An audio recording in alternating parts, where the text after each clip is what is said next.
Good evening, everyone. I'm Amanda Hill. I'm a Weeknight Anchor at NewsCenter Maine, and I am so honored to be back with you for this. It's always one of my favorite times of year, the Maine Family Business Awards. We have some special guests with us tonight.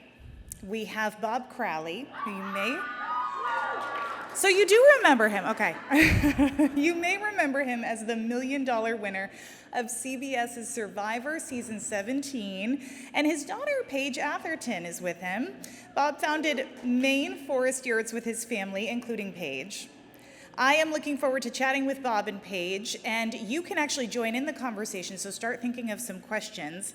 First, though, we want to show you the best of Bob on Survivor and a look at some of what he's been up to since you last saw him on national TV.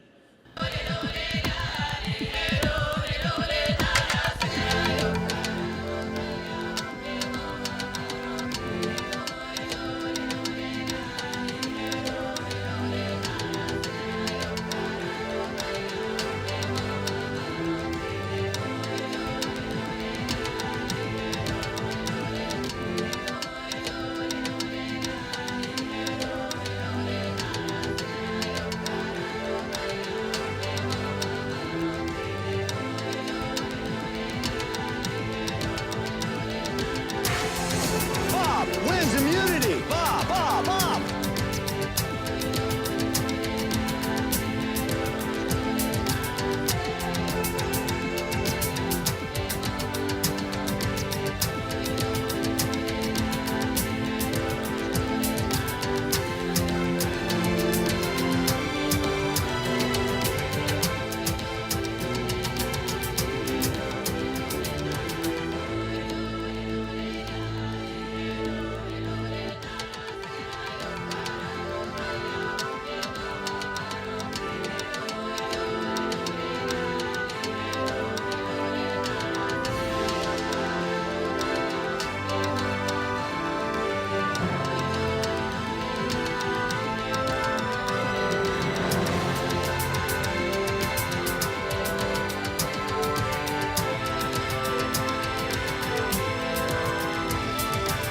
Winner of Survivor Phone, Bob.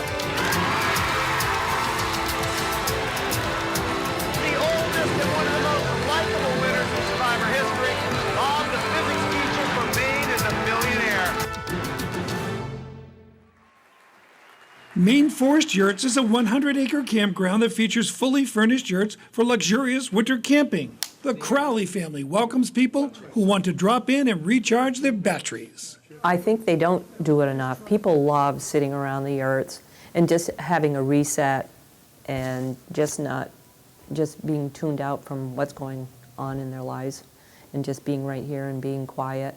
It's very peaceful in a yurt. It's very zen-y. Yurts feature angled latticework walls with a door frame and a wheel at the top for ventilation and light.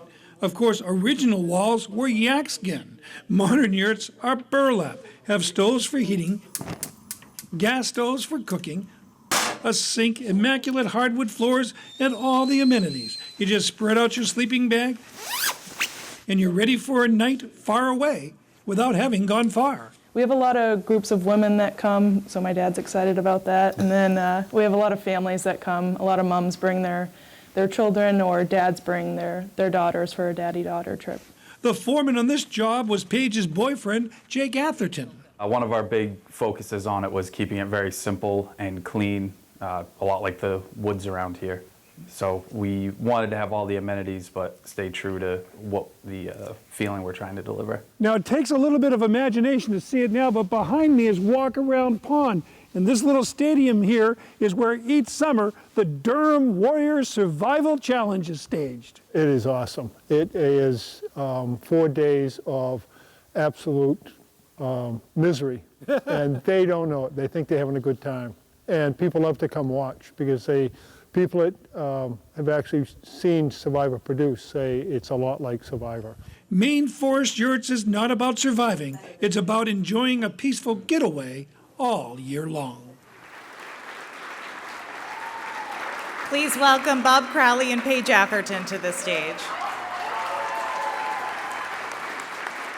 How we doing? Oh, great. Thank you for having us. Of This is course. wonderful. Thanks for being here. Of course, we have to get the survivor questions out of the way Of course. first. Bob, one of the things that this group wanted to know was there anything on Survivor that you took to your family business? Any lessons learned from that? The problem was I was 57 years old when I went on the show, and I had learned a lot of lessons before that. But I think what I didn't learn on the show, but I know today that if you want to get ahead, the best thing to do is be a nice person. Introduce Paige is actually the nice person at Maine Forest Yurts. I'm just the guy moving the wood. But I think the success of Maine Forest Yurts has been Paige does an amazing job of knowing who's coming, introducing them. I will be down splitting wood. She'll call me up and go, okay, Bob, you don't remember names, but it's Janice and Bill that are coming, but the dog's name is Spot, okay? So when you go up, just go, remember Spot, like you got on your shirt, okay? Well, the dog's the important one anyway, right? And people love it when she remembers the names of their kids, their dogs, and it prompts me to say hello when they arrive. That's impressive because that's a lot of work. Yes, yeah. I used to be better at it. I have 3 young children now, so things are cloudy. So a lot of times I'll cheat and I'll look in the journals that people write in, and I'll cheat and see if Fair it jogs my memory of who's been there before. Fair enough. Yeah. We saw a little highlight reel, Bob. Any really memorable experience from Survivor that you'd want to share with people?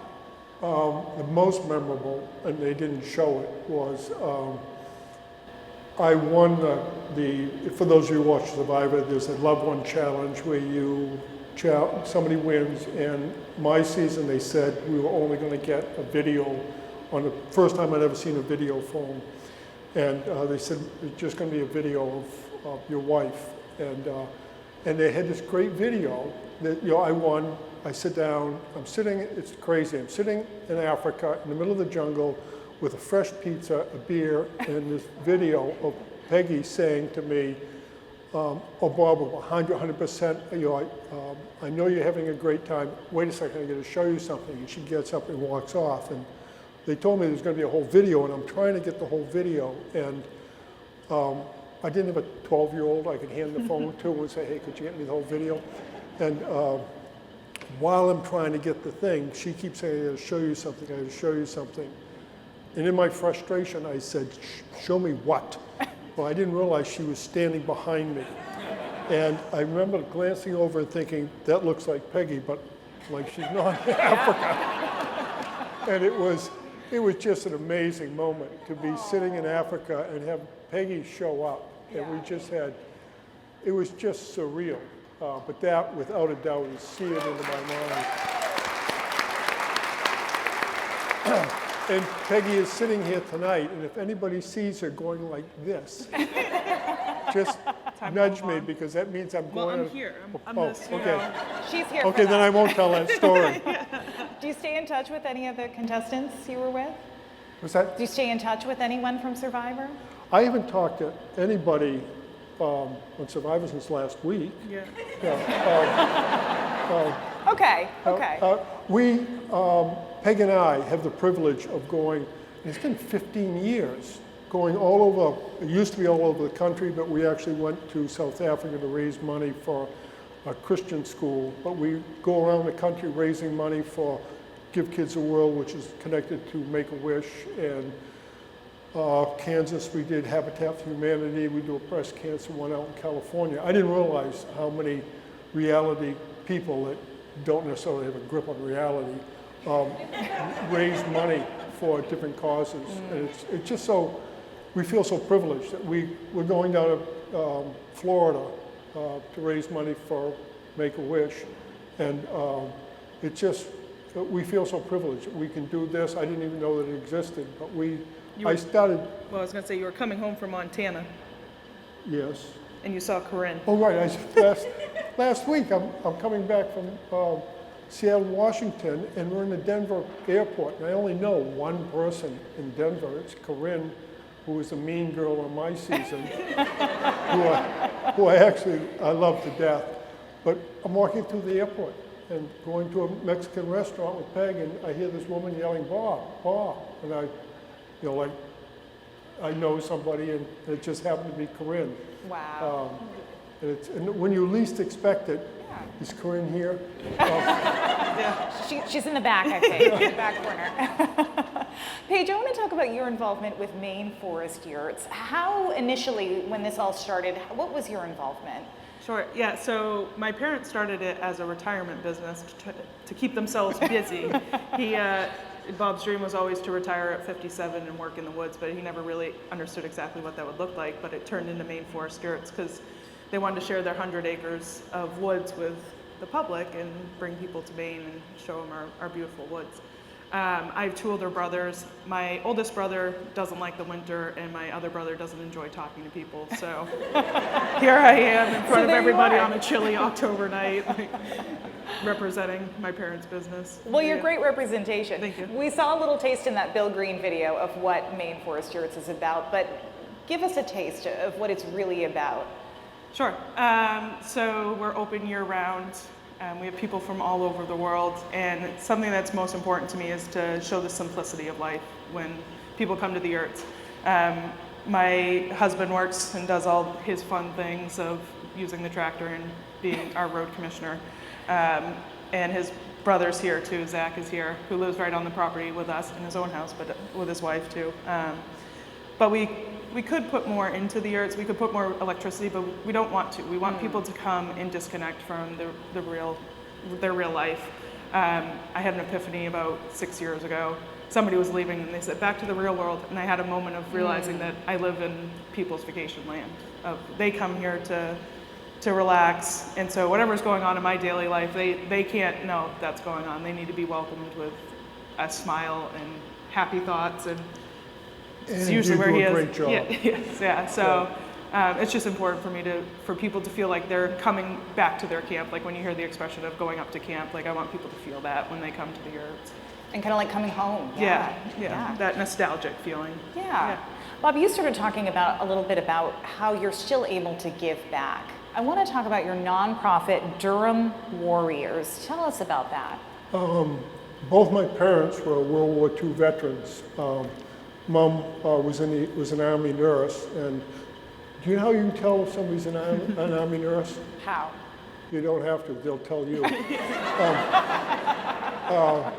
She served in the Philippines during World War II. My dad served on Liberty ships on both theaters. He was in Europe when the war ended there, and then went through the Panama Canal, was on his way to Japan when the war ended in Japan. But they always flew an American flag, always showed respect for other veterans. And when we started developing Maine Forest Yurts, I thought, wouldn't it be nice to be able to start a nonprofit that allows veterans, active military, to come and stay there. And we also, any nonprofit, Paige, when her grandmother died, my mother-in-law moved in with us when Paige was born because she didn't trust me with you. And, so we went to Center for Grieving Children when she passed. Yeah, so Paige went to Center for Grieving Children, so that's one of the things I thought, wouldn't it be nice? And actually the first group that came was Center for Grieving Children. Paige came to me in October of 2017, I think it was.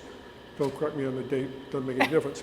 And said, it was in October, she said, "I've rented out Zenden, January 21st.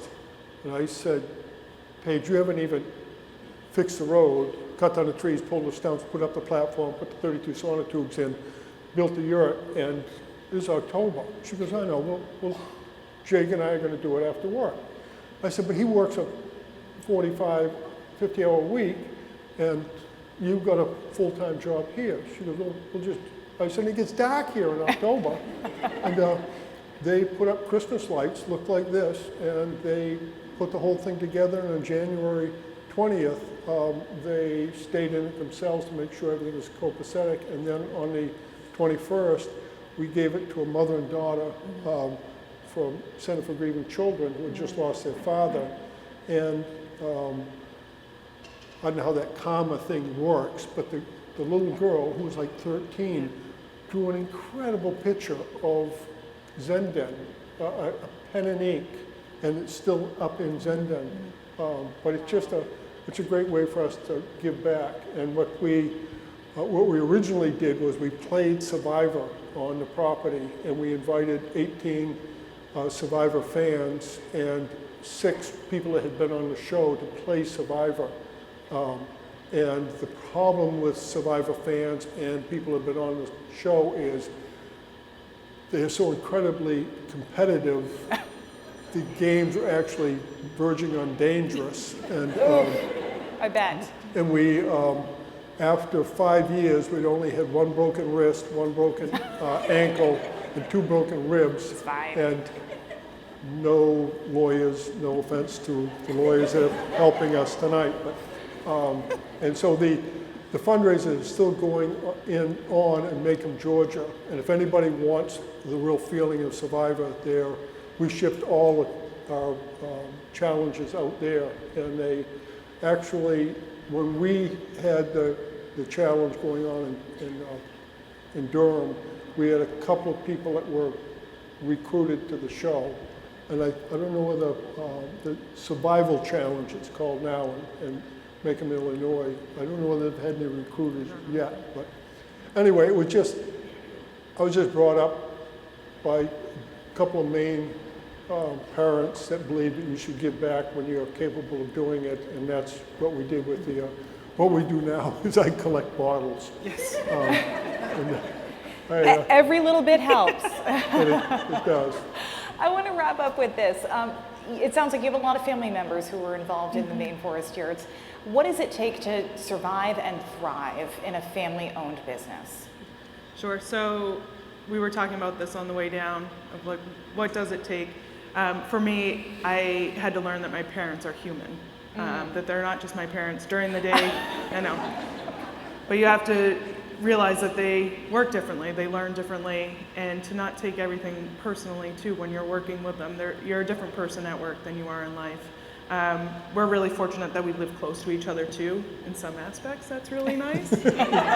But we take time off and we travel, and the space is nice to have, but it's also just respecting each other and knowing that we're building something for ourselves that we all really enjoy. And that we get to be with each other too. Like, not many families can be with each other and enjoy being around each other. Yeah. And I feel so lucky that Paige and her brothers and Zach and Jake and then Zach. Zach's my son-in-law. Jake is my son-in-law. Whatever. They're all family. They're a couple It's of all family, you know. But we're so privileged to be able to help each other out, and we all live within a crossbow shot from the house, and so it's been a real privilege. And the reason we do well is because Paige is so incredibly organized and keeps me in line. I think that respecting each other is something a lot of businesses in this room tonight can really appreciate and understand. So I want to take a moment and open it up to audience questions. If anyone has any questions in the audience. I think there's a microphone traveling around somewhere. I just want to say thank you to Bob Crowley for passing me in high school physics. Where are you? Stand up. Wait, stand up so we can see you. You see the hands waving? Yeah. I had. You're welcome. I have a question. I don't know if you can hear me. Are you hiring?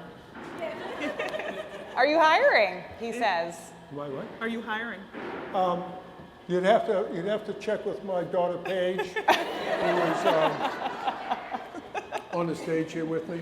I'm not allowed You have to to figure deal out how with to money. marry in right now, I think. Oh, I think yeah. I think that's the trick. Got to join the family. I have a quick question for you, very interesting. LaKendra McNair with M&T Bank, thank you. I'm from out of town, and this is very incredible and very moving. In DC, I don't think we have an institution like this, so congrats again for the institution and things that you guys are doing. Bob and Paige, I would love to know, I know you talked about giving back. One of the things that comes up a lot, and I remember Warren Buffett having this conversation, was what are the values? What are the things that is essential to the culture of the family business that you want to see your children and generations to come to pass on? So if it's collaboration, if it's, what does that look like for you guys from a value perspective to continue the legacy? What are those values you'd like to pass on? Can you take this one? So for me, it would be, the yurts are on 100 acres of land, and it's important for me to keep the 100 acres of land protected, but also to make sure that families can always access the land, whether it's our business or going forward, however that would look. I would say that we believe in the Maine woods. We love the Maine way of life, of this small town feel of when you come to Maine, you feel like your family no matter where you are, and you can pick anyone in this room and somehow we all know each other. Like my mom, Miss Fort Kent of 1969, she knows probably half of these people. It's for us, it's the value of people feeling like family when they come to our land, and protecting it so it always stays that way. It came to me from my parents, and I think the easiest way to describe Ann and Gordon Crowley is my dad bought a spot on Stave Island out in the middle of Casco Bay, and my mother put a sign on the door that says, "You're welcome to take shelter, just close the door when you leave." Mm-hmm. And the sign is still up on their camp, and no matter who showed up at the island, they were welcomed in. You were welcome to take shelter. They're welcome to take shelter, and that was just sort of genetically passed on to me, and I'm so proud that it's been passed on to Paige, and I hope my grandchildren, it's so fun to see them running around the property and enjoying it, and also away from Maine Forest Yurts, just this fall, I was talking to somebody at Dolphin Marina, and he was saying how lucky I was that I have a son-in-law, Jake, that is helping fix the camp that I've ignored for a while we're making Maine Forest Yurts. And the fellow said, "You're so lucky that you have another generation that cares about the island," and he also cares about Maine Forest Yurt. But while we're having the conversation, Paige's two little girls, Anna and Maxine, came running halfway down the ramp and stopped, and both of them started jumping up and down going, "We're going to the island, we're going to the island, we're going to the island." And the guy looked at me and he goes, "You got two more generations that are excited about the island, and they're excited about the yurts." And I think it was just something that was passed on to me from my parents, and I'm very privileged to realize that it's passed on to Paige and Jake and our grandchildren. Yeah, very important stuff. And Paige anybody in Maine that wants to come visit. Definitely check out Maine Forest Yurts. Paige Atherton, Bob Crowley, thank you so much for taking your time. Thank you for having me.